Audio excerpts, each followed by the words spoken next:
मुंशी दीनदयाल की जान पहचान के आदमियों में एक महाशय दयानाथ थे। बड़े ही सज्जन और सहृदय। कचहरी में नौकर थे और 50 रुपए वेतन पाते थे।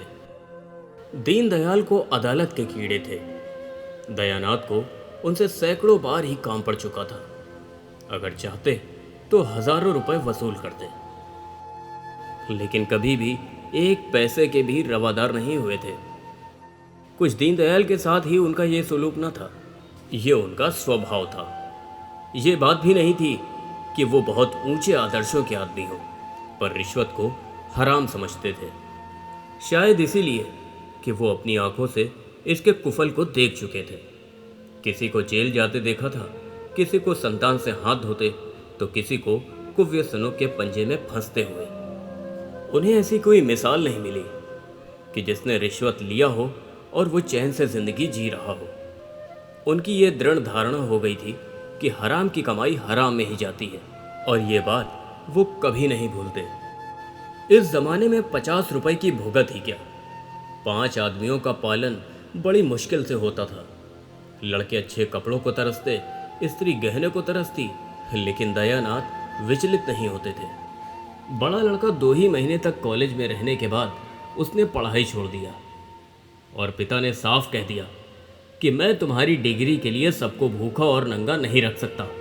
पढ़ना चाहते हो तो अपने हाथों से कमाओ, बहुतों ने किया है, तुम भी करो। लेकिन रमानाथ में इतनी लगन न थी। इधर 2 साल से वो बिल्कुल बेकार था। शतरंज खेलता, सैर सपाटे करता और माँ और छोटे भाइयों पर रौब जमाता। दोस्तों की बदौलत शौक पूरा करता, किसी का चेस्टर मांग लिया और शाम को हवा खाने निकल गए। किसी का पमशू पहन लिया, किसी की घड़ी कलाई पर बांध ली। कभी बनारसी फैशन में निकले तो कभी लखनवी फैशन में। 10 मित्रों ने एक एक कपड़ा बनवा लिया तो 10 सूट बदलने का साधन हो गया। सहकारिता का ये एकदम नया उपयोग था। इस युवक को दीनदयाल ने जालपा के लिए पसंद किया था। दयानाथ शादी नहीं करना चाहते थे। उनके पास न रुपए थे और न एक परिवार का भार उठाने की हिम्मत। लेकिन जोगेश्वरी ने त्रिया हट से काम लिया और इस शक्ति के सामने पुरुष को झुकना पड़ा। जोगेश्वरी बरसों से पुत्र वधू के लिए तड़प रही थी। जो उसके सामने बहुएं बनकर आई, वो आज पोते खिला रही हैं।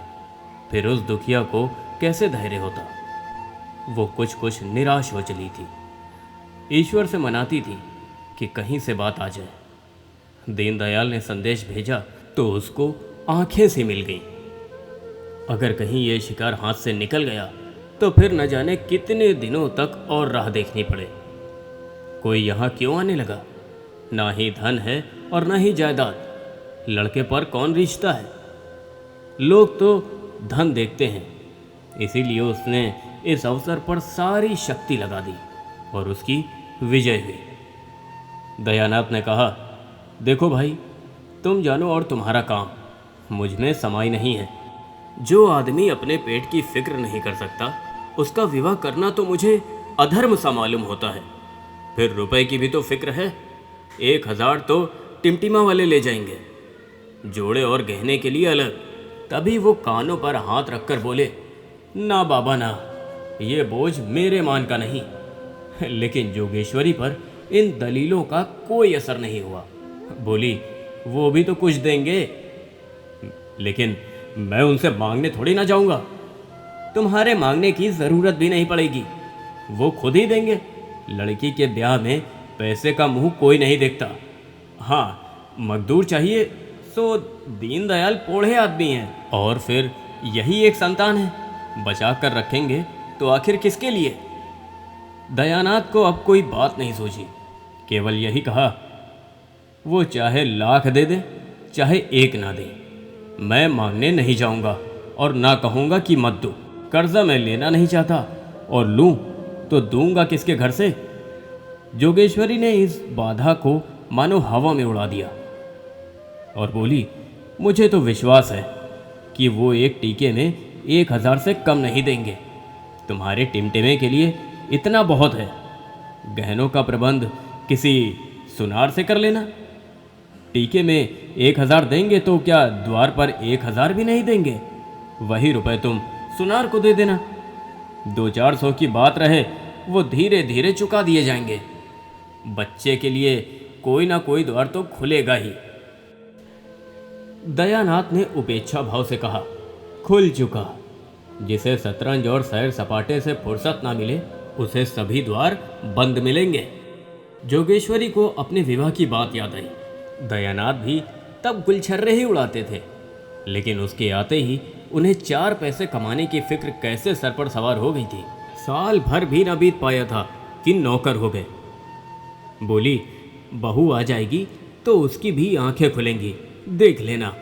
अपनी बात याद करो, जब तक गले में जुआ नहीं पड़ा है तभी तक ये कुलेले हैं। जुआ पड़ा और सारा नशा हिरन हुआ। निकम्मों को राह पर लाने का इससे बढ़कर और कोई उपाय है ही नहीं। जब दयानाथ परास्त हो जाते थे तो अखबार पढ़ने लगते थे। अपनी हार को छिपाने का उनके पास यही एक साधन था।